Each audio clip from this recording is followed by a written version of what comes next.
Yes, good afternoon. This is Madam ONG. Today it's 4 o'clock in the afternoon, 4:21. So I will continue the cuttings here in my backyard. Let's go. Yan o, inaabangan na ako. Gusto na nilang kumain. Later, 5 o'clock, I will continue my cutting. Let's go down. Yan o, maputi kasi umulan kaninang umaga, but around after lunch, nawala na yung ulan, umaraw na. So I'm gonna cut this one. Continue lang kasi nakat ko na yan before.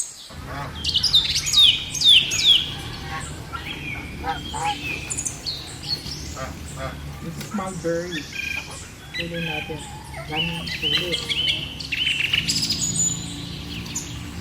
Para makita ko pag nasa kitchen ako direct, because this one is try to block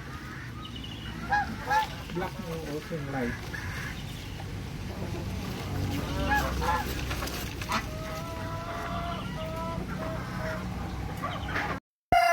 So ito na yung pinagputulan, ang ingay ng manok ha. So yung manok.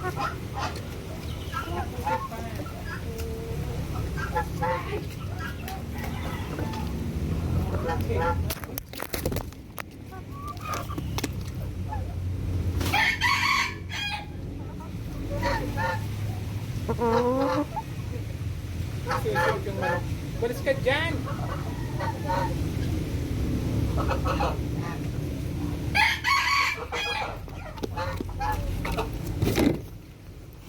So, nalipat ko na learn ang mga ganza. So, ganyan tayo sa farm. Putik-putik. Kanang gansa kasi they are ready to lay egg.